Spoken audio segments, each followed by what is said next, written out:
nós somos a Igreja Batista Memorial Monte Miranda, estamos localizados na Avenida dos Italianos 975, em frente ao Colégio Itália. Eu queria te fazer um convite para estar conosco aqui na quarta-feira, às 7h30, no Seminário Espaço de Fé, 8 horas da manhã, no domingo, quando estaremos reunidos aqui para a nossa EBD, 9h30 começa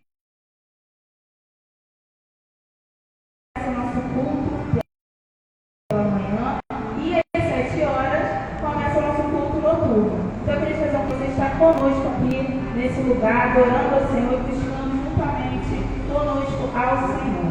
Amém? Boa noite, igreja. Vamos começar o nosso culto de louvor e adoração ao nosso Deus. Mais um dia. Vou pedir que os irmãos se coloquem em pé. Quero que os irmãos se coloquem em pé, fechem seus olhos. Então nós vamos entregar o nosso culto nas mãos do Senhor. Então vamos orar. Amém? Oremos. Senhor Deus e eterno Pai, eu te peço, Senhor, que em nome de Jesus, Pai, o Senhor possa estar recebendo o nosso louvor e a nossa adoração.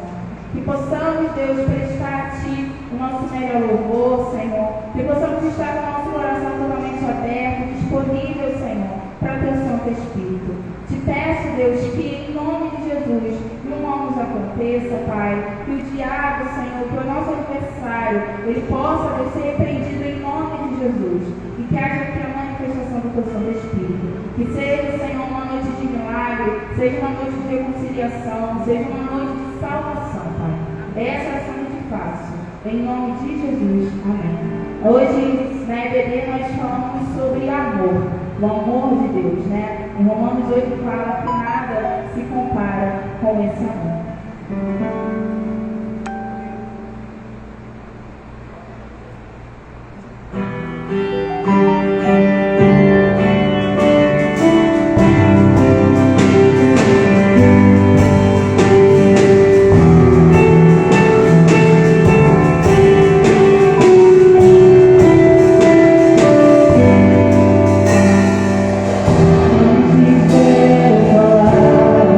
Tu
4 até o versículo 6.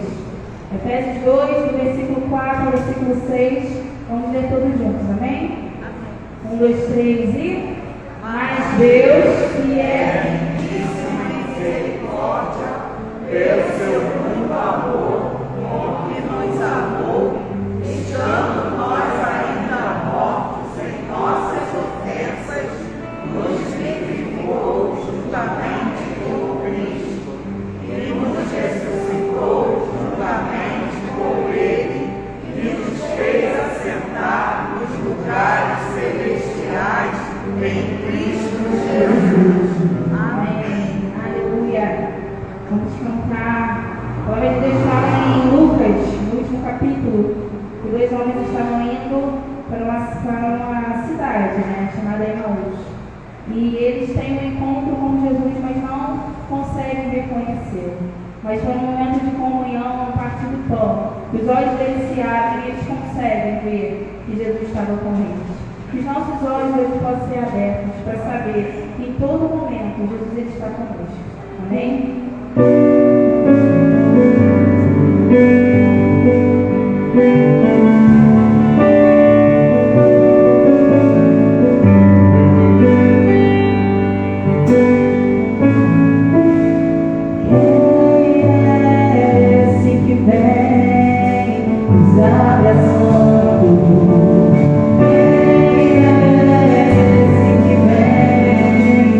Bom,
possa adorar juntamente com Deus.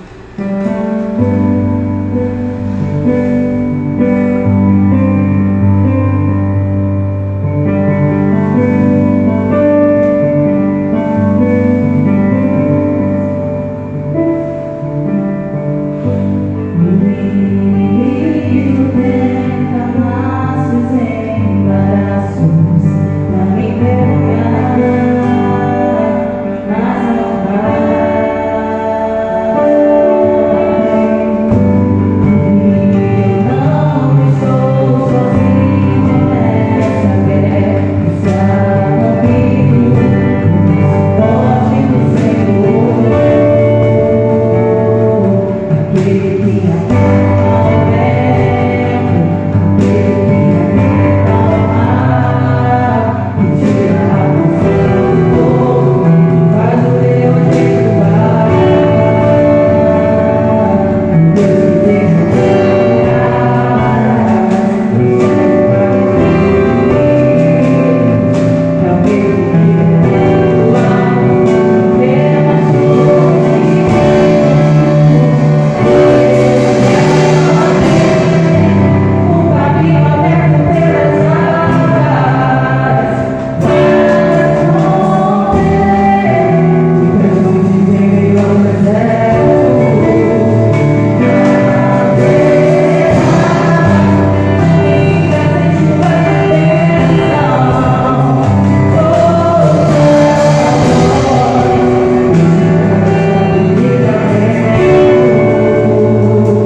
ele possa, Senhor, ser vivenciado em nossa vida, Pai.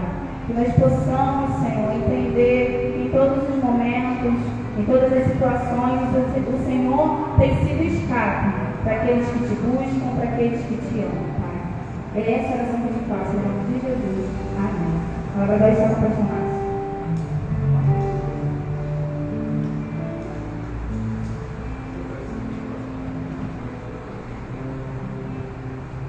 Deus, graça e paz, amém? Que Deus possa ser um Deus fiel para conosco, dando escape na hora da nossa necessidade. Irmãos, eu quero nesse momento lembrar os amados que quarta-feira nós estaremos no nosso não mais seminário de Passos de Fé, agora nós vamos trabalhar na Universidade da Palavra. E nós estaremos pregando um texto que provavelmente você leu essa semana e chamou muita atenção. Quem acabou o livro de Êxodo percebeu que a menção feita no livro é que Moisés faz tudo conforme o Senhor ordenou. Você vê isso várias vezes. E antes de você ler o último capítulo, você percebe que quando os utensílios, quando a tenda da congregação, o tabernáculo móvel, ele terminou, apresentaram a Moisés, e o texto diz que fizeram tudo conforme o Senhor ordenou, e Moisés abençoou o povo. Então isso é um princípio muito lindo. Se nós levarmos para a perspectiva do Novo Testamento, parece que Moisés personifica, isso teologicamente é comprovado, a figura de quem? De Jesus Cristo. E será que nós, como igreja, temos feito tudo aquilo que Jesus tem mandado? Então é necessário que nós venhamos fazer o que Jesus tem mandado, para que também possamos ser o quê?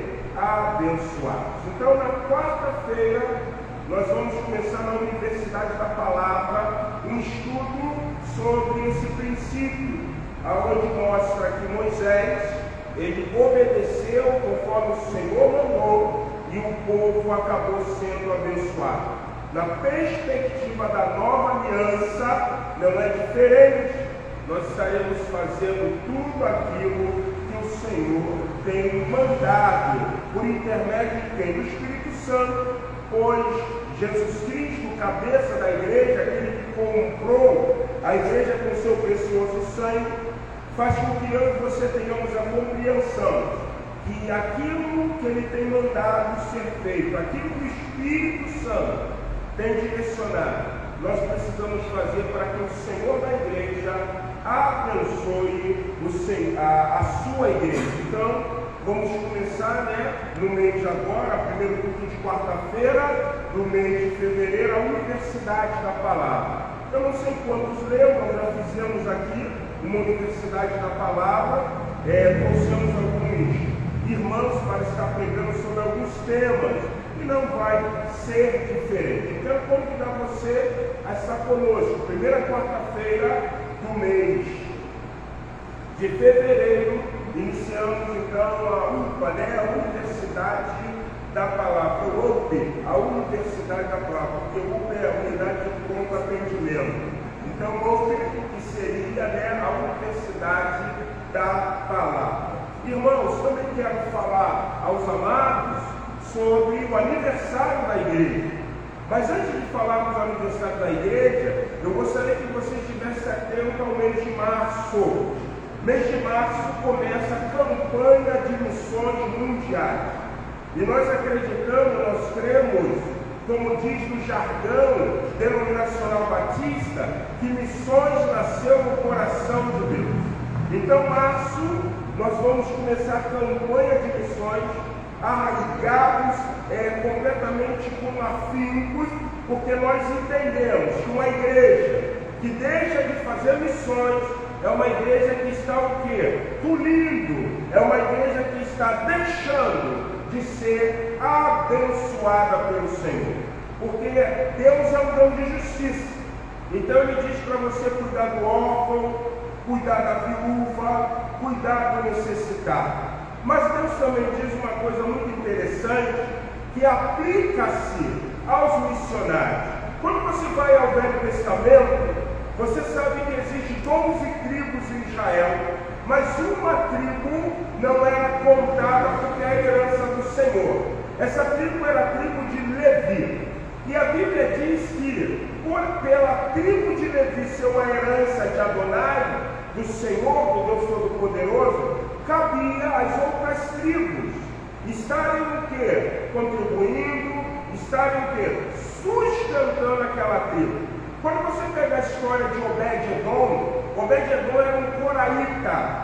Coraíta é um ramo da tribo de Levi. E o que acontece? Por que ele se torna servo de um vermelho? Obed, servo, Edom, vermelho. Quando você estuda, você vai perceber que a degradação espiritual de uma nação chamada Israel fez com que ela deixasse de exercer o que? Fidelidade. O que restava então para os levitas? Eles foram ao campo trabalhar, muitos levitas se tornaram escravos. Aí o que Deus faz? Ele faz com que a arca, que sempre foi responsabilidade dos coraitas, fosse para a casa de um coraíta. A arca, depois de coberta, eles iam e pegavam, não podiam tocar, estava sendo coberta. E a arca vai para a casa de Obed-Edom. E a Bíblia diz que durante 90 dias, a arca fica na casa de Obed-Edom e Obed-Edom é abençoado. Vamos entender isso no Novo Testamento? Os missionários são herança do Senhor. Eles são heranças do Senhor. São homens, são mulheres que aceitaram o chamado. Então cabe à tribo chamada Eclésia fazer o quê? Sustentar o missionário. Então uma igreja que ela não tem olhos para missões, ela não pode ser abençoada. Por quê? Porque ela não está cuidando do necessitado, ela não está cuidando da tribo Eclésia, a tribo da igreja do Senhor. Então, irmãos, março, campanha de missões mundiais.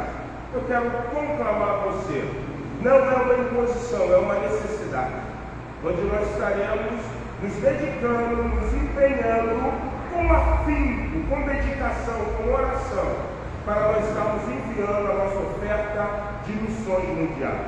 Segunda coisa, mês de abril. Mês de abril é mês de escola bíblica dominical. E já estamos vendo, para que nos domingos pela manhã, alguns seminaristas estejam vindo aqui do Seminário Teológico Batista do Sul do Brasil, e eles vão estar dando a classe de EBD. Eu acredito que vai ser bênção. Eu já fiz isso como seminarista e acredito que não vai ser diferente na vida desse seminarista. Eu lembro, na minha época, nós fomos para a primeira igreja batista de Inhaúma. Na ocasião, o pastor era o Valmir Vieira, e ali alguns seminaristas convite de um irmão chamado Wilson Machado, dono da revista Exposição, uma revista de escala bíblica dominical. Não sei se vocês já usaram essa revista aqui.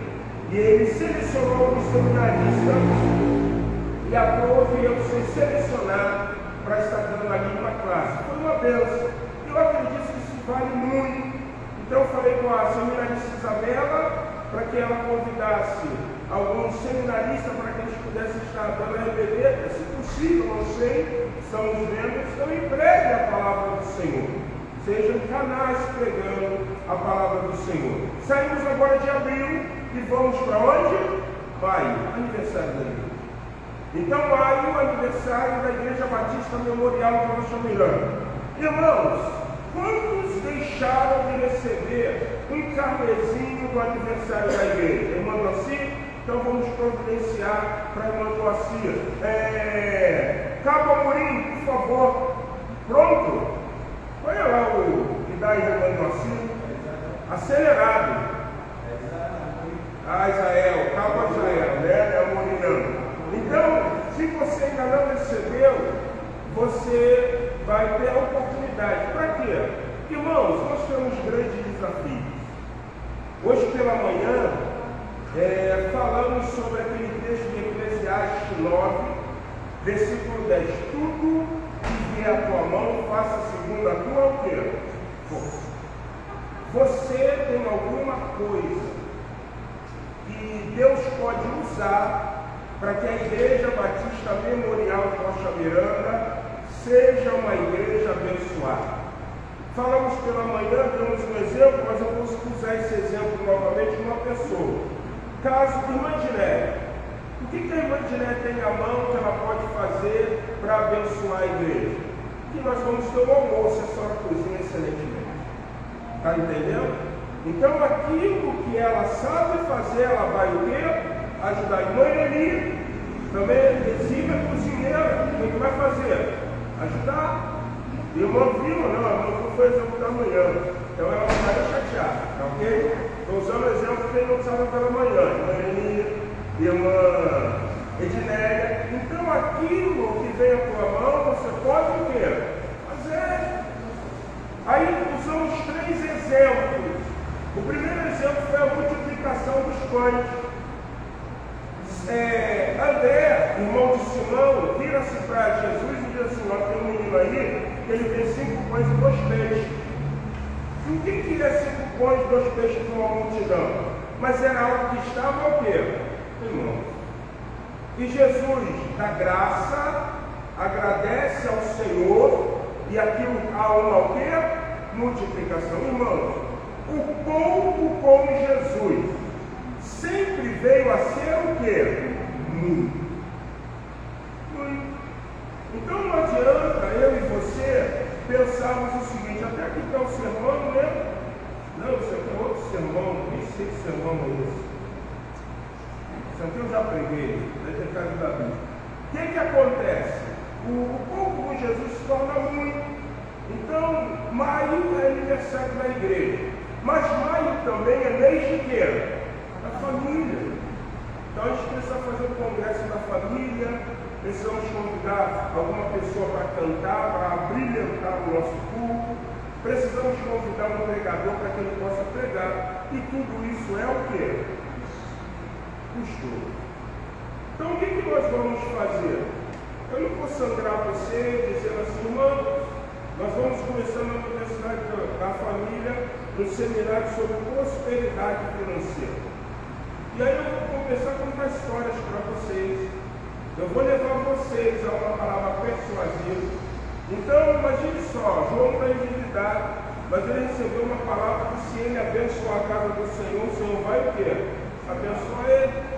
É mais ou menos aquela ideia assim: vocês nunca tiveram congresso, provavelmente vocês nunca participaram de congresso de seminários de finança em comunidades de fé. Mas é uma coisa complicada. Eu tive numa onde eu era pastor, fazia parte daquela igreja, e o cara que estava dando o seminário, ele virou e falou o seguinte: pastor, o senhor consegue arrumar trocado R$2.000 em nota de R$1, ele era nota de R$1. O pastor virou, esse pastor se encontra com o Senhor, um homem sério, depois ele ficou extremamente chateado com o que foi feito, e ele falou: consigo sim, trocaram R$2.000. E no primeiro dia de culto, provavelmente deveria ter umas 300 pessoas. Aquele pastor virou e falou assim: hoje vocês vão ser abençoados, vocês vão receber uma semente, e vocês vão entender o que é a prosperidade do Senhor. E na época você comprava, não sei quantos lembram, que se comprava 8 pãezinhos por R$1. 8 pãezinhos por R$1. E ele falou assim: vocês, em vez de darem, vocês vão receber uma semente. E com esse R$1 que os obreiros estão dando a vocês, os diáconos, vocês vão ver, com R$1 vocês vão comprar 8 pãezinhos. Ele fez isso no primeiro dia, no segundo dia, no terceiro dia. No quarto dia, que era o encerramento da campanha, ele falou assim: no quarto dia vocês precisam entender que quem vai abençoar é quem? Vocês. Em 4 dias de congresso, cada irmão recebeu R$3 e comeu quantos pãezinhos? 24. Que semente, né? Uma, 30, 100, 60 e 30 o quê? puro. Não. O menos que deu R$50 foi pouco. Porque no subconsciente dele, o que ficou? Se com R$3 o Senhor me prosperou com 24 pães, imagine se eu ofertar quanto? 50. E aquele cara levou naquele seminário 40% de tudo que entrou. Em 4 dias, ele ganhou muito mais do que um homem que às vezes trabalha o mês todo para ganhar 6, 7 mil reais. Então você imagina quanto ele ganhou. Então isso é palavra de engano. Eu estou convidando você a contribuir, mas você está contribuindo com aquilo que Deus botar onde? E para que a sua contribuição? Você vai ficar rico, sim ou não? Você simplesmente vai ajudar o quê? A casa do Senhor. Posso ouvir um amém? Amém. Então eu não vou fazer isso. Então, confeccionamos esse carnê porque precisamos comprar algumas coisas, pagar algumas coisas, mas vem também o congresso da família no mês de maio. Então, irmãos, se você entende que você pode abençoar a casa do Senhor, não deixe de contribuir. Seja fiel ao Senhor, porque o Senhor requer para o avanço da sua comunidade de fé a nossa fidelidade. Então, precisamos ser fiéis ao Senhor. Tem muita coisa que precisamos fazer. Muita coisa, não é pouco. Porém, somos poucos. Mas a nossa força no Senhor é grande. E nós cremos que andamos por fé. Andamos por fé. Quem anda por fé, ele sempre vai conseguir alcançar milagre de Deus. Eu falei hoje pela manhã, sobre mente esclarecida. Então precisamos ter mente esclarecida. Queridos, vamos colocar em pé, depois de muito falatório, nessas pastorais. Nós vamos cantar o hino 52 do Hinário para o Culto Cristão, Grandioso és tu. A leitura já foi feita, mas Deus, que é riquíssimo em misericórdia, pelo seu muito amor com que nos amou, estando nós ainda mortos em nossas ofensas, nos vivificou juntamente com Cristo, e nos ressuscitou juntamente com Ele, e nos fez assentar nos lugares celestes em Cristo Jesus. Amém? Louvemos ao Senhor. E se você trouxe seu dízimo, se você entende que já iniciou o mês de fevereiro, e você foi desafiado pelo Espírito Santo a estar trazendo a sua oferta para aniversário da igreja, eu quero então convidar você na segunda estrofe a estar saindo do seu lugar e trazendo a sua oferta. Louvemos ao Senhor, hino de número 52, do Hinário para o Culto Cristão.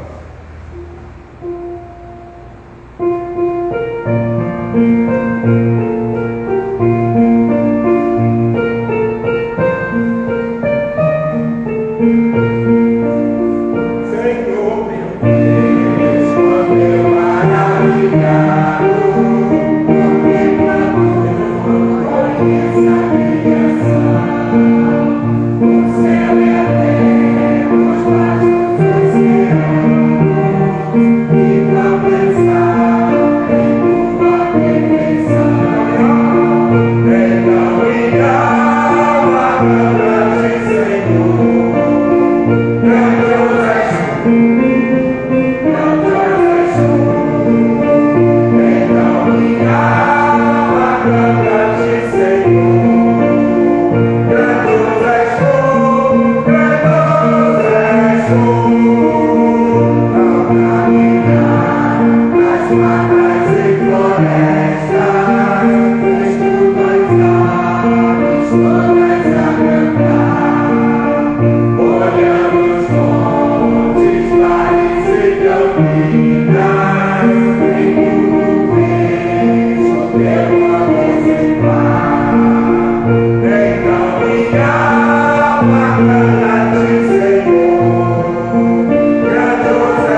Qual era o problema de Naamã? Naamã era leproso. leproso. Como Naamã não era um judeu, se ele fosse um judeu, ele jamais seria comandante do exército de Israel. Porque a lepra, para o hebreu, para o israelita, para o judeu, é um sinônimo de uma maldição, de pecado. Provavelmente algo foi estabelecido e a ira de Yahvé caiu sobre aquele homem, sobre aquela pessoa e ficou leproso. Vocês lembram de Miriam? Miriam, por ter se rebelado contra quem? Moisés, ela ficou o quê? Leprosa. Arão só não ficou leproso porque Deus sabia que se ele ficasse leproso, ele seria destituído da função de sumo sacerdotal. Mas Naamã não, Naamã era um estrangeiro e ele podia comandar. Naamã, ele não vivia o rito que era estabelecido sobre alguém que era cometido por uma lepra, um leproso. Ele tinha que viver em cidade de refúgio. Um leproso, ele queria trazer sobre a orla da sua túnica silos. Um leproso, quando andava, fazia barulho, e todo mundo sabia que era o nome do quê? Leproso. Além disso, o leproso, quando ele chegava perto de alguém puro, sem lepra, ele tinha que parar a distância de 5 metros, se prostrar e gritar: eu sou leproso. Então, quando a gente olha a história de Naamã, nós começamos a perceber que precisamos abrir a nossa boca como profetas, precisamos abrir a nossa boca como profetisa e anunciar com Jesus aos homens que eles carregam sobre si a maior lepra, a maior ranceníase, que no mundo espiritual se chama o quê? Pecado. E o que nós vamos ver? Nós vamos ver que quando o homem ele está leproso, quando o homem está vivendo uma vida de pecado, existe uma coisa que estava na vida de Naamã. E sabe qual era? Presunção. Ele mesmo leproso, ele não desceu do salto. Ele mesmo leproso, ele não reconheceu que bastava simplesmente ele ir às águas escuras do Jordão e mergulhar o quê? 7 vezes. A Bíblia fala uma coisa extraordinária. O homem, para ser perdoado do seu pecado, ele precisa reconhecer que é o quê? Pecador. Naamã, para ser curado da sua lepra, ele precisava reconhecer que era um leproso. Então esse cântico, presta bem atenção. Esse cântico não fala de Naamã, mas esse cântico desafia eu e você a abrirmos a nossa boca e profetizar a homens, a mulheres, a jovens, a adolescentes, a crianças, ao mundo, que eles precisam ser limpos da sua aldeia, da sua leva. Presta atenção nesse louvor.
Essa música não é uma música nova não, essa música é de provavelmente 2004, 2003. Essa música é de um ministério chamado Ministério Ipiranga. Então é uma música que é muito válida quando nós falamos sobre essa perspectiva de entendermos que somos desafiados a sermos ganhadores de alma. Segundo Reis capítulo 5 diz assim: Naamã, comandante do exército da Síria, era grande homem diante do rei da Síria, o do seu senhor, e além de ser grande homem diante do seu senhor, era um homem de grande conceito, porque por ele o Senhor dera a vitória à Síria. Era ele herói de guerra, porém era leproso.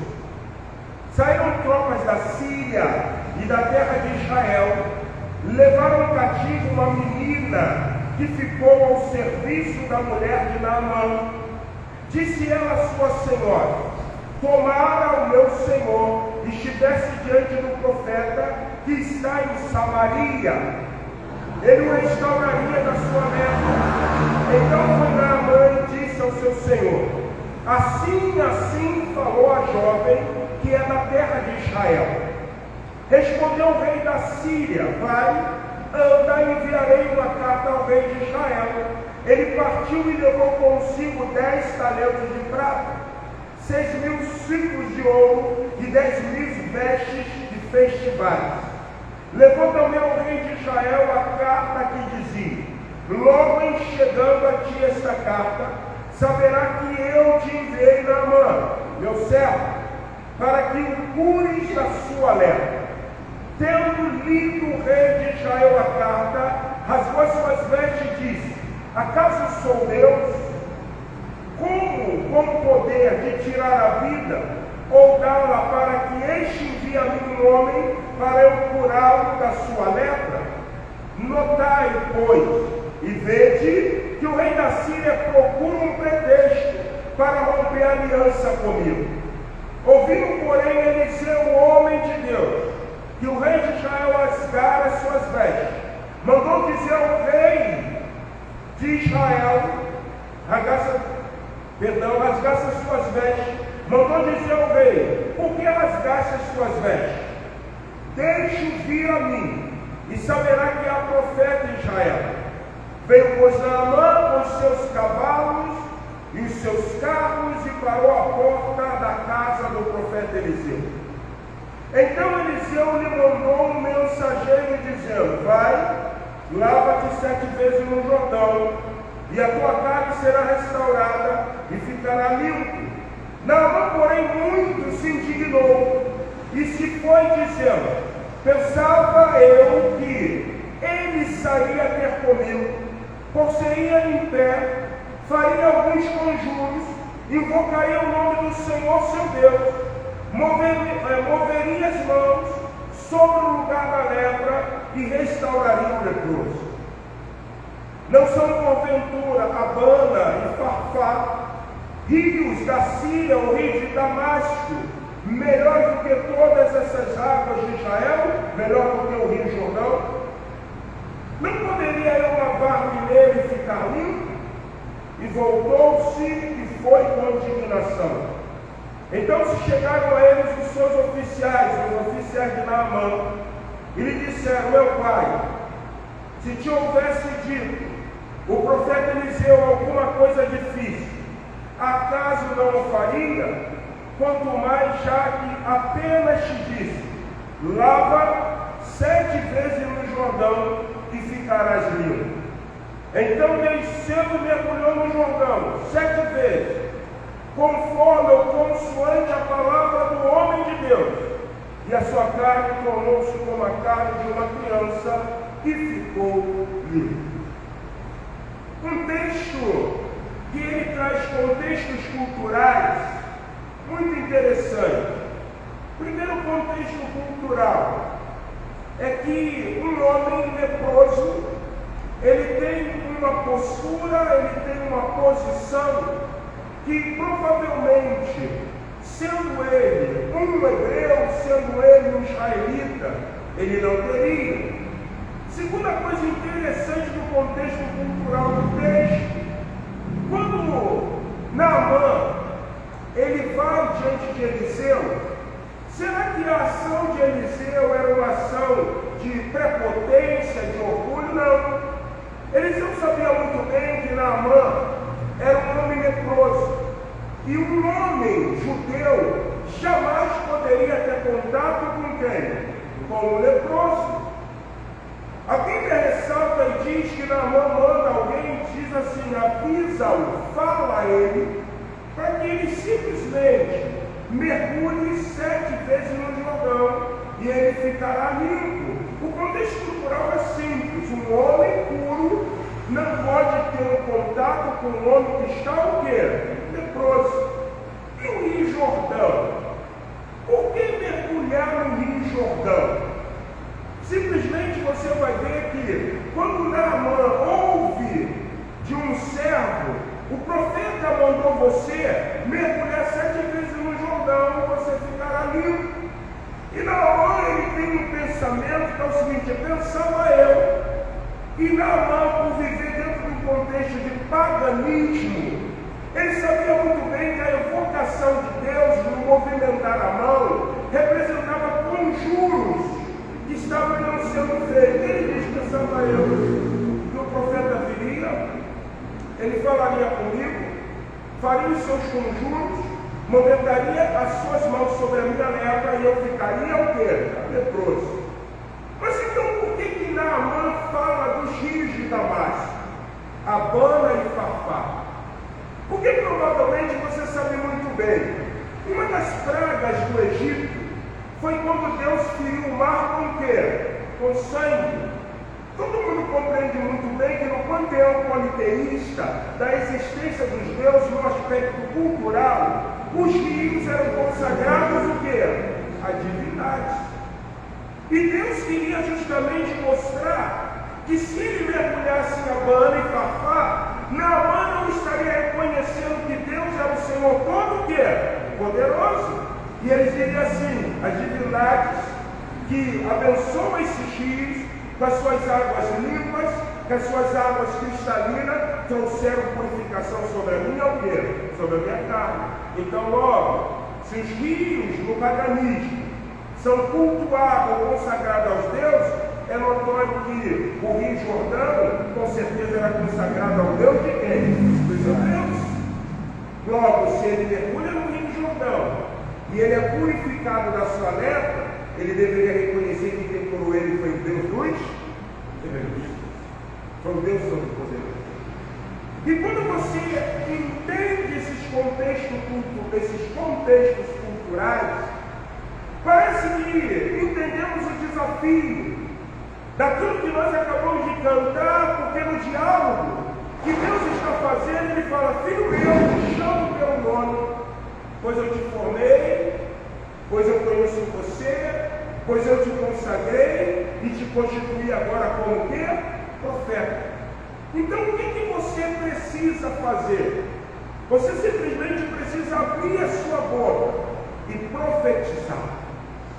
Falar aos homens que estão no seu contexto de lepra pecaminosa, que eles precisam reconhecer Deus como o único e suficiente Salvador. Na narrativa do texto, você começa a encontrar vertentes, você começa a encontrar posições, você começa a encontrar direcionamento que faz com que eu e você venhamos entender que o que faltava para Naamã era simplesmente isso. Ouviu o que o profeta profetizou, o que o profeta disse, e mergulhar 7 vezes aonde? No Jordão. Mas irmãos, para que Naamã mergulhasse 7 vezes no Jordão, ele não precisava somente vencer os contextos culturais. Não é a consagração do rio, não é porque ele é comandante do exército sendo leproso. Você vai ver uma coisa interessante, no versículo 1. Naamã, comandante do exército do rei da Síria, ele tinha adjetivos, mesmo sendo leproso. Era grande homem diante de quem?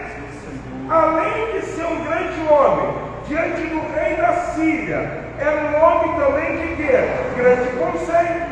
Porque por intermédio do comando de Naamã, a Síria conseguiu obter grandes o quê? Vitórias. A lepra em si já não era um grande problema para a vida de quem? De Naamã. Você já percebeu que quando o homem pecador, ele cada vez mais que se mergulha numa vida pecaminosa, ele vai viver como Naamã começou a viver. Ele não vai dar grande importância em ser um homem o quê? Leproso. Naamã sabia que ele tinha ranceníase, mas a Bíblia diz que ele também sabia que ele tinha qualidades. Ele sabia que ele era um grande rei, um grande homem diante do rei da Síria. Além de ser um grande homem diante do rei da Síria, ele também sabia que ele era um homem de conceito. E para completarmos, Naamã ainda era o quê? Casado. O que faltava para Naamã? Naamã provavelmente estava vivendo uma perspectiva que muitas vezes o homem sem Deus ele começa a viver. Você já percebeu uma coisa interessante? Eu tenho 53 anos de idade. Existem pessoas que estão aqui no nosso culto, existem pessoas que vão assistir essa live, que provavelmente podem ser mais velhas do que eu. E eles viveram alguns aspectos, aonde são aspectos que hoje a sociedade não esquenta.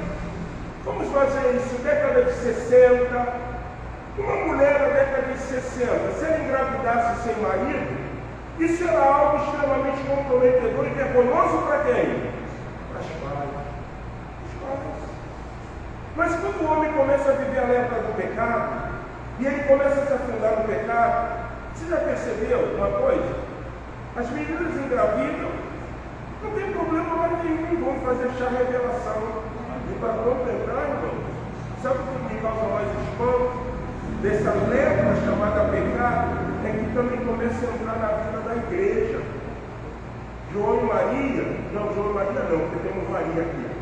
Muda o nome aí, Benedita e Francisco, são namorados, engravidaram. Aí ficou notório na vida da igreja, né? Aí os irmãos vão falar o quê? Pastor, tem que ser disciplinado. Na igreja batista, a igreja é soberana na decisão, porque existe 15 irmãos que eles dizem que Benedito e Francisco tem que ser disciplinado, mas existem 40 irmãos que na hora da sessão diz o seguinte: pastor, não disciplina eles não, eu não posso falar nada, irmão, se eu não se levar isso para a igreja. E na hora da votação, o que aconteceu? João e Maria não foram excluídos, foram disciplinados. Eles estão agora num período onde vão providenciar casamento, vão providenciar casa, porque eles precisam regularizar a situação. Mas, sabe o que é engraçado? É que no próximo culto, que está Benedito Francisco, já chega o irmão, já quer saber até o sexo da criança.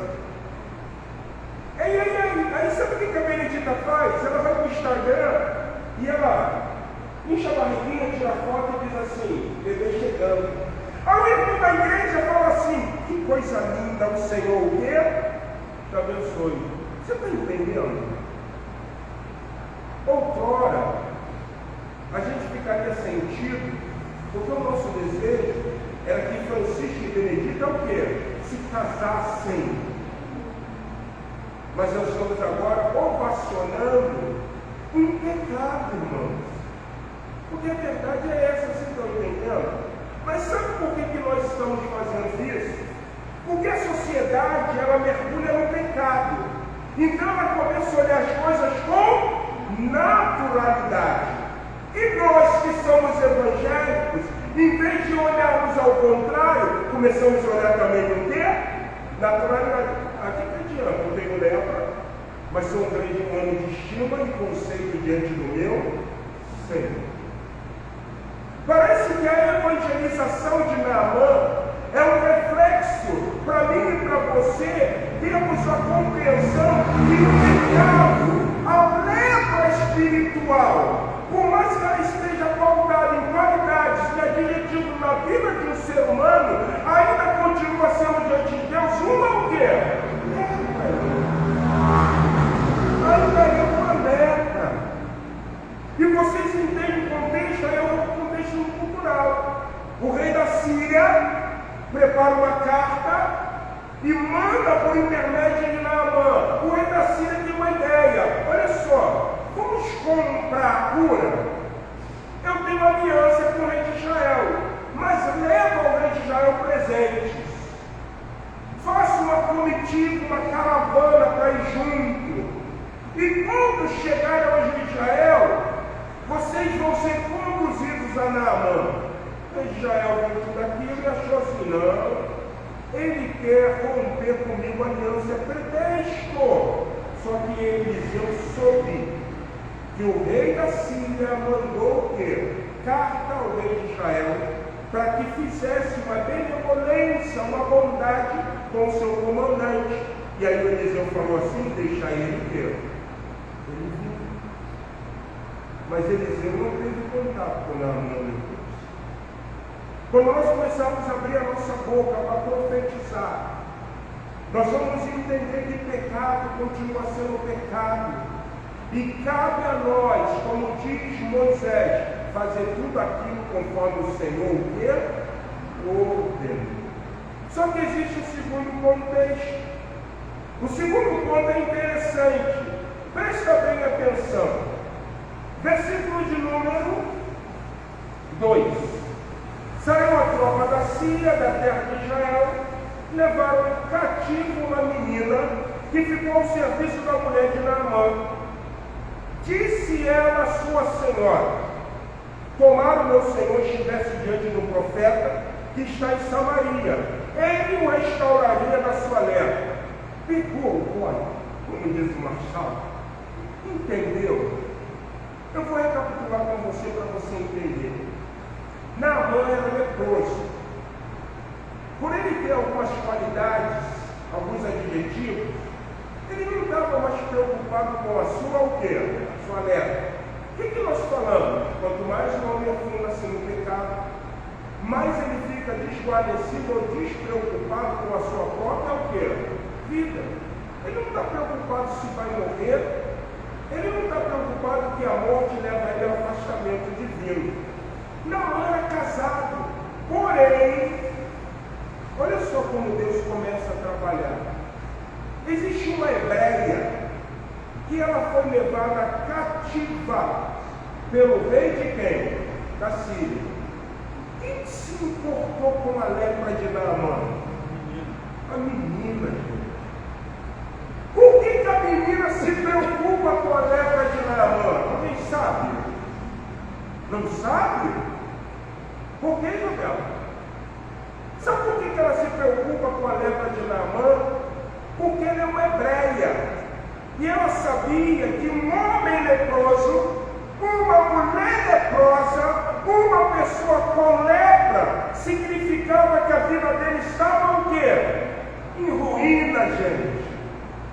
Uma pessoa leprosa era uma pessoa sem crédito. Uma pessoa leprosa era olhada dentro de um viés de que a mão de Deus está pesando sobre ela. Então o que essa menina faz? Ela não vira para Naamã, mas ela diz para a mulher de Naamã: quiser que o meu Senhor estivesse diante do profeta, porque o profeta o restauraria da sua lepra. Por que precisamos abrir a nossa boca e profetizar? Porque, irmãos, os Naamãs que estão vivendo nesse mundo, eles estão preocupados com as suas lepras? Quem tem a preocupação de fazer com que o homem seja curado da lepra? Por que nós? Porque nós sabemos que um dia Jesus vai voltar. E quando ele voltar, ele vai fazer separação entre as ovelhas e o bode.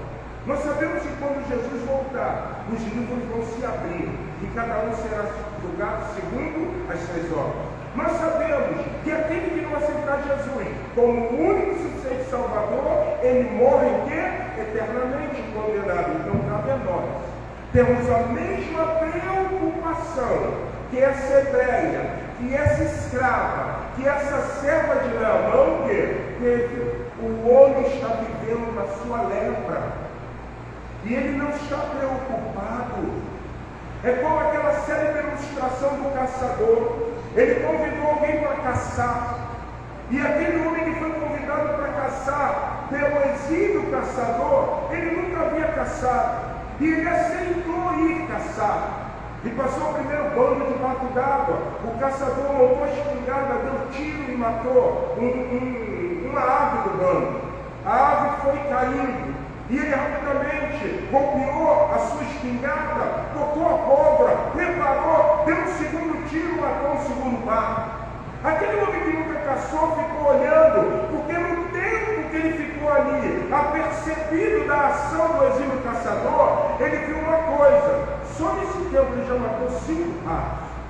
Então ele vira para o exímio caçador e diz assim: exímio caçador, eu aprendi que na caça, quando você abate a presa, você pega. Você já matou 5 patos e não pegou nenhum. O exímio caçador olhou para aquele homem que nunca havia caçado e disse o seguinte com muita frieza: na minha caça, não me interessam os que estão mortos, mas sim os que estão vivos. Aquela menina entendeu o plano de Deus. Nós precisamos entender o plano de Deus. Naamã era comandante. Naamã está vivendo os seus adjetivos, tem as suas qualidades. Naamã tem uma esposa, porém ele era leproso. E aí o que acontece? Uma hebreia, uma menina judia, diz assim: tomara que o meu Senhor estivesse em vez do meu profeta, pois ele seria restaurado da sua aldeia, da sua lei. Além dessa menina se preocupar com o estado de Naamã, ela sabia que o Deus que cura é um Deus todo poderoso. Sabe por que muitas vezes nós não estamos preocupados com o alerta espiritual do homem? Porque parece que nós achamos que Deus perdeu o poder de transformar o quê? Pessoas. Certa ocasião,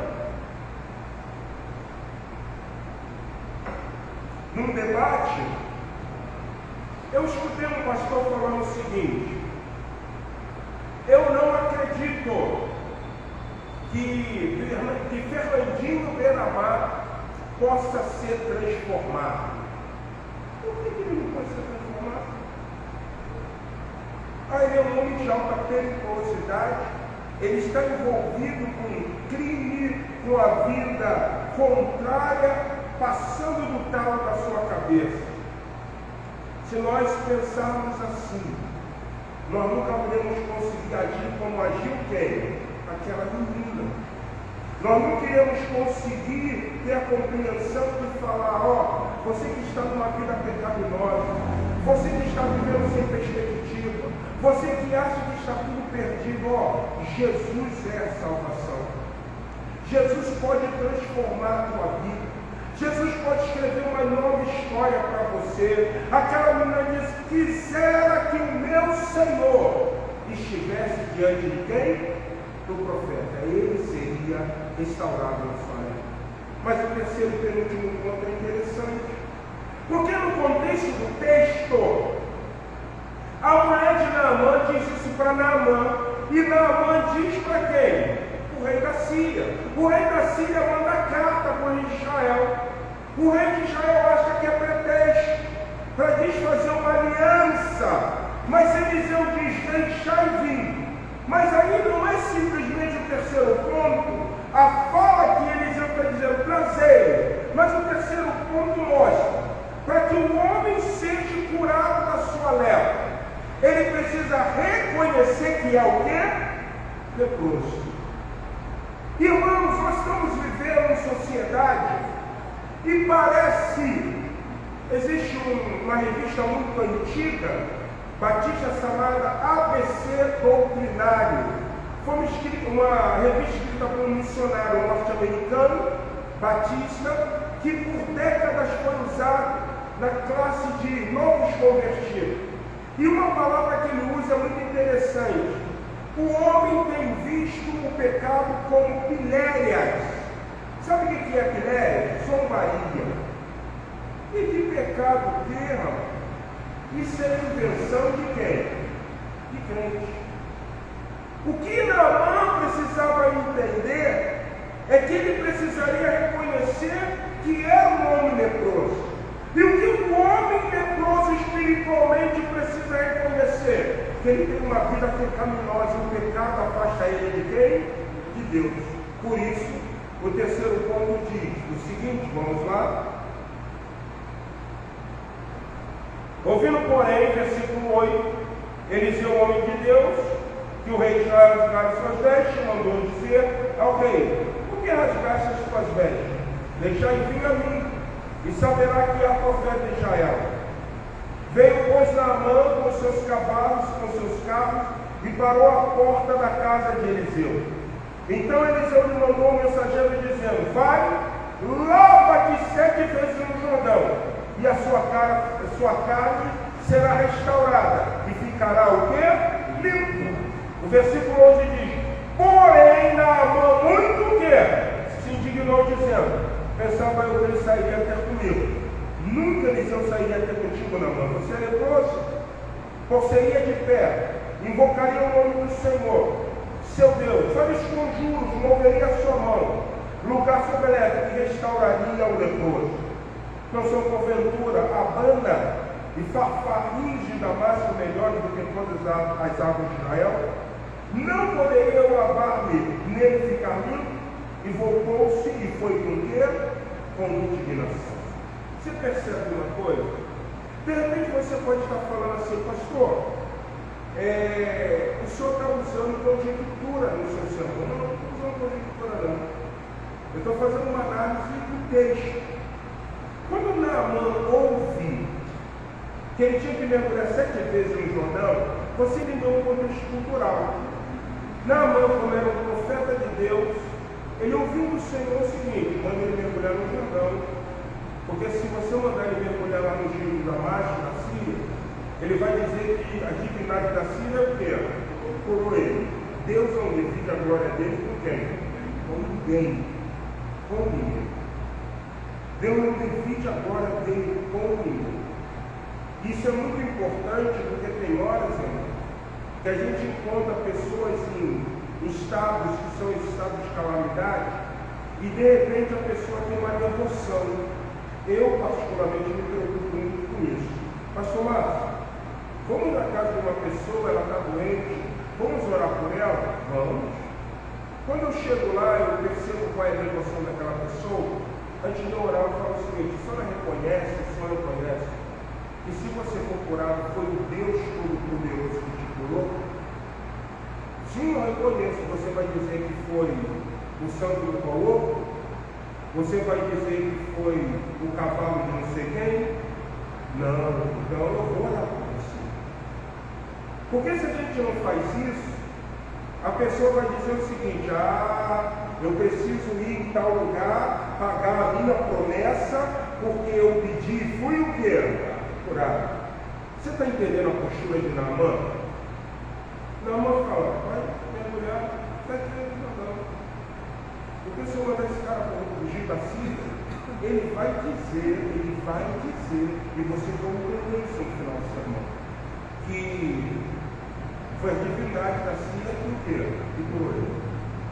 Quando ele vai para o rio da Síria, ou para o rio Jordão, e ele mergulha 7 vezes, você vai ver que os servos falaram assim: meu pai, se ele te tivesse pedido uma coisa difícil, tu não faria? Quanto mais mergulhar 7 vezes no Jordão. Ele desce do seu pedestal. Ele reconhece que agora é um homem inteiro, leproso. O que faz Naamã agir dessa forma? As qualidades que ele tinha. O texto diz que ele era um homem grande diante de quem? Do seu Senhor. E de grande o quê? Conceito. Porque Naamã sabia que o apogeu da Síria se deu por causa do seu o quê? comando.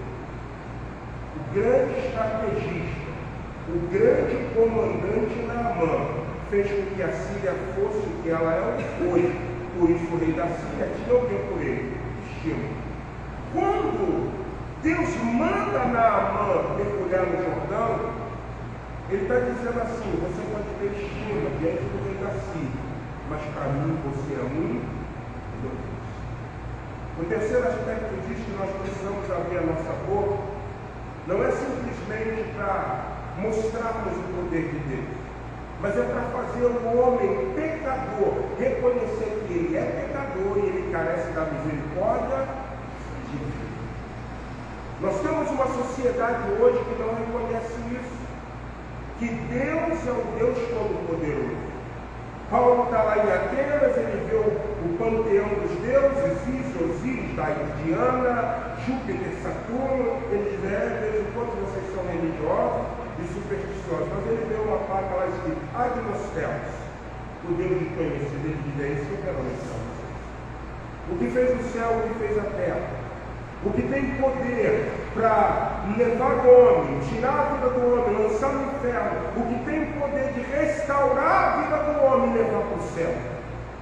Então nós precisamos, irmãos, abrir nossa boca e manifestar a hipergraça divina, a graça de Deus, a grande graça em ter oferecido um filho para morrer aonde? Na cruz do Calvário. Mas o quarto ponto é crucial, porque o quarto ponto diz que Naamã mergulha 7 vezes. E quando Naamã mergulha 7 vezes, ele reconhece que não há Deus como Deus de Israel. Olha o que diz o texto. Voltou o homem, versículo 15. Voltou o homem de Deus, e ele e toda a sua comitiva veio. Pôs-se diante de quem? Dele. Você percebeu uma coisa? Quem agora está perto de Naamã? Eliseu. Por que ele está perto de Naamã? Porque Naamã não é mais o que? Leproso. Ele agora pode ter contato com homens limpos. Mas o texto diz assim: eis que agora reconheço em toda a terra que não há Deus senão Israel. Agora, pois, peço-te, aceites um presente do teu servo. Porém ele disse: tão certo como vive o Senhor, em cuja presença estou, não o aceitarei. Estou com ele, que o aceitasse, insistiu, mas ele recusou. Eu vou te fazer uma pergunta, parece uma coisa complicada. No primeiro momento, Naamã, Eliseu não vai ter com Naamã, porque Naamã é um homem leproso. Mas quando Naamã mergulha 7 vezes no Jordão, e é purificado da sua lepra, reconhecendo que é um homem leproso. E Deus está dizendo que nós precisamos fazer como aquela jovem, levar homens leprosos a se preocupar com o seu pecado, para reconhecer Jesus como o único e suficiente Salvador. Mas agora diz o texto que Naamã está perto de Eliseu. E Naamã diz assim: Eliseu, eu quero te presentear. E ele insiste, porque Eliseu diz que não quer o quê? Presente. Você já parou para pensar por que Eliseu não quer o presente? Eliseu não quer o presente porque vai parecer que Naamã está pagando que foi o quê? Por ano. Claro que não é isso. Quando Naamã sai da Síria, vocês leram o texto? Veio uma comitiva, uma caravana junto com quem? Ele saiu da Síria curado ou leproso? O que ele trazia para a comitiva? Presente. Presente. Sabe por que Eliseu não aceitou o presente? Porque aquele presente era imundo. Aquele presente, no primeiro momento, teve um contato de um Naamã que era o quê? Leproso. O que dizia o cerimonial de lei sobre a lepra? Se você tocar em alguma coisa que um leproso tocou, você será o quê? Leproso. Você será leproso. Quando nós abrimos a nossa boca para profetizar, existe aqui uma coisa no Velho Testamento de aplicação no Novo, porque o salmista fala no Salmo de número 1: bem-aventurado o homem que não se assenta na roda dos Porque se assentar na roda dos escarnecedores é contaminação. Quantos estão sendo contaminados pelo pecado de leprosos como Naamã neste mundo, porque estão aceitando os seus presentes? Deus está dizendo o seguinte para nós nessa noite: abram a boca de vocês, profetizem, mas profetizam para que homens sejam libertos, para que homens sejam salvos, para que homens sejam transformados. Não compactue da lepra espiritual. Antes de vir para cá, eu estava ali no Instagram e apareceu para mim um corte do Instagram sobre a igreja Cidade de Refúgio. Não sei quantos de vocês conhecem a igreja Cidade de Refúgio. Quem conhece? Igreja Cidade de Refúgio é a igreja de uma pastora que tem por nome Lana Holder. Já lembraram? É Cidade de Refúgio. E o corte era muito simples. O corte era um encontro de casais. Mas imagine uma cidade de refúgio que é um encontro de casais. E eu gosto sempre, quando eu vejo corte, de ler comentários. E os comentários são de coisa linda. Por isso que nós entendemos que Deus é o quê? Amor. Lindo nada. Deus fez homem e fez mulher. Ele falou: deixará o homem seu pai e sua mãe, apegar-se-á sua mulher e homem serão o quê? Mas quantas vezes nós estamos aceitando esses pecados e nos contaminando? E quantos que já tiveram um dia numa igreja de tradição e hoje estão numa porta completamente o quê? Você entende porque precisamos abrir a nossa boca e profetizar? Aí eu concluo esse sermão e mostro para você uma perspectiva bem clara. Olha só o que Naamã vai dizer. Versículo 16. Porém ele disse: não certo como diz o Senhor, em cuja presença estou, não aceitarei. Insistiu com ele para que aceitasse, mas Eliseu recusou. Olha o que Naamã vai dizer no versículo 17. Disse Naamã: se não queres, peço-te que ao teu servo seja dada levada uma carga de terra de 2 mulos, porque nunca mais oferecerá este teu servo holocausto, nem sacrifica aos outros deuses, senão ao Senhor. Vou explicar para vocês. Quando ele pede 2 cargas de 2 mulos de terra, alguém imagina por que ele pede isso? Seminaristas Isabela, sabe? Porque o altar era feito de terra. Vocês estão lendo isso mesmo. O altar é de terra. O altar é de terra. O que ele quer é terra para que ele faça um altar para fazer o que o texto diz? Holocausto. E aí ele diz assim, nisto, versículo 17, disse Naamã: se não queres, peço-te que ao teu servo seja dado levar uma carga de terra, de 2 mulos, porque nunca mais ofereça a este teu servo holocausto nem sacrifício, o que? A outros deuses, senão ao Senhor. Naamã agora, quando ele vai fazer o seu sacrifício sobre o seu altar, na mente dele, ele está dizendo assim: esse altar é consagrado ao Deus de quem? De Israel. Mas olha o que ele vai falar, gente.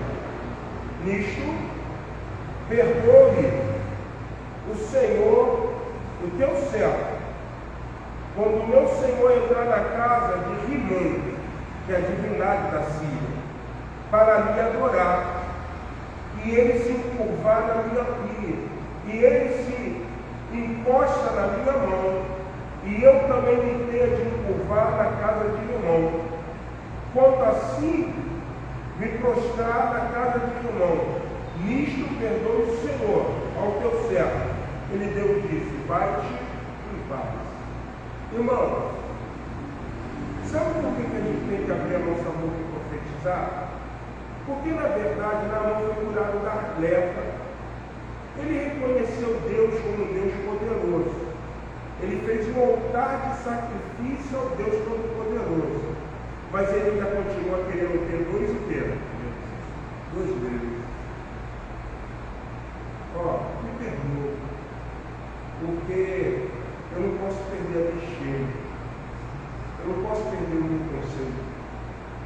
quando eu for chamado para ir à casa de Rimon, a mão dele vai se estender para mim e eu vou estender para ele. Nós precisamos abrir a nossa boca e profetizar, porque as pessoas, irmãos, elas querem ir para o céu, não querem? Mas elas não querem viver o quê? Renúncia. Não querem largar os seus deuses, não querem largar o seu pecado, não querem largar aquilo que elas julgam ser algo que traz para a vida dela o quê? Destino. Eu me converti com 18 anos. E quando eu ia à igreja, os pastores falavam assim: você precisa largar a sua cerveja, você precisa largar a sua amante, você precisa largar as suas transações ilícitas, você precisa largar uma vida de pecado. Hoje não se fala mais de largar a cerveja, hoje não se fala mais de largar a família dupla. Não, a realidade é a seguinte: um homem, que ele largou a mulher da vida dele para se relacionar com uma mulher que não era a mulher da vida dele, esse homem, quando se converte, sabe o que ele teria que fazer? Largar a amante e voltar para quem? Se fala isso? Se prega isso? Porque nós estamos falando de um evangelho de concessões, enquanto deveríamos falar de um evangelho de transformação. Você entende por que está essa bagunça? Você entende porque todo mundo é levantado a pastor, todo mundo é levantado a apóstolo, todo mundo é levantado a bispo, todo mundo é levantado a patriarca. Não, mas eu sou patriarca, mas minha mãe é matriarca. Porque nós esquecemos que o Senhor Jesus, ele disse certa ocasião, no seu didaquê, no seu ensino: não podemos ter dois senhores, porque senão iremos ter devoção a um e iremos esquecer o outro. Não se pode adorar a Deus e a Rimon, não se pode adorar a Deus e a Mamon. Temos um desafio, irmãos: confrontar o homem da sua vida pecaminosa, para que ele largue a sua vida pecaminosa e tenha um encontro com quem? Porque só assim ele vai morar onde? Porque senão ele não vai morar. Como é que está a sua vida? Você está como Naamã? O pastor que me batizou, o pastor Daniel Costa de Souza, ele usava uma terminologia engraçada. Ele dizia assim: você não foi chamado para ser amigo ou simpatizante do Evangelho. Você foi chamado para entregar a sua vida a Jesus. Você foi chamado para provar de transformação. Abra tua boca, profetiza. Quero convidar você a se colocar em pé. Nós vamos terminar o nosso culto. Eu quero convidar os diáconos presentes. Nós vamos, enquanto estivermos cantando esse louvor, vou pedir consentimento a vocês. Eu posso servir os elementos cantando essa música, sim ou não? Sim ou não? Quero convidar os diáconos, quando eles estiverem servindo os elementos,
elemento. Há algum irmão que deixou de receber o primeiro e o segundo, pediu aos diáconos para servir os irmãos do povo.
A palavra do Senhor em 1 Coríntios capítulo 11, versículo 23 diz assim: porque eu recebi do Senhor, o que também vos entreguei.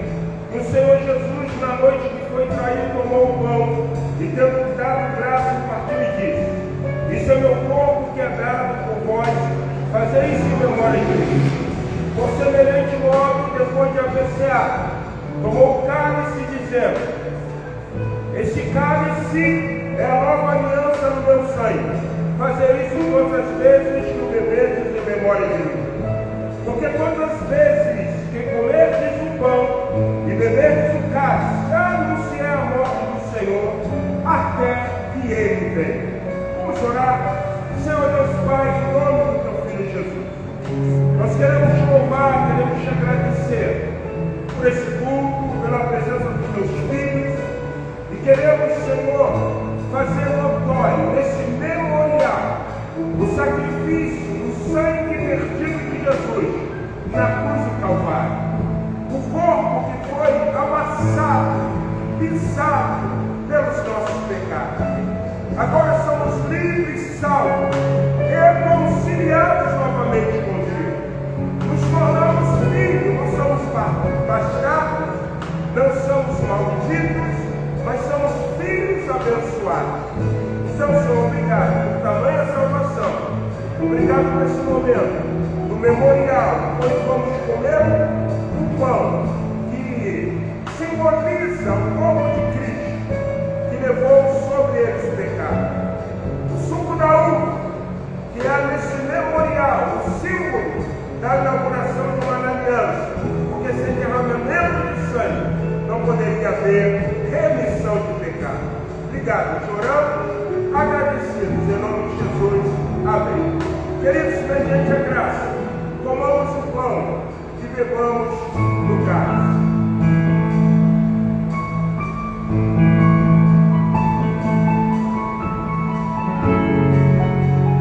Você pode se assentar. Estamos chegando ao término do nosso culto. Queremos agradecer você que nos acompanhou pela live. Queremos agradecer os irmãos. E que nós possamos abrir a nossa boca e profetizar a alguns Naamãs que estão com uma lepra espiritual, que eles precisam de Jesus como seu único e suficiente salvador. Lembrando que quarta-feira, Universidade da Palavra, e nós queremos contar com a sua presença. Que o Senhor nos dê uma semana próspera e extremamente abençoada. Quero agradecer a presença do Glaucio. Deus te abençoe, Glaucio. Deus te abençoe. Agradecer a todos que direto e indiretamente participaram. Em nome ali, Deus abençoe a sua vida em nome de Jesus. Orando silenciosamente após a bênção apostólica, nós estamos encerrando o nosso culto. Que a graça do nosso Senhor e Salvador Jesus Cristo, o amor de Deus nosso Pai, a comunhão e a consolação do Espírito Santo, seja sobre a vida da Igreja Batista Memorial de Rocha Miranda, sobre a vida do teu Israel espalhado por essa terra, desde agora e para todo sempre a Igreja Unida diz. Amém. Deus abençoe, oramos silenciosamente, estamos encerrados.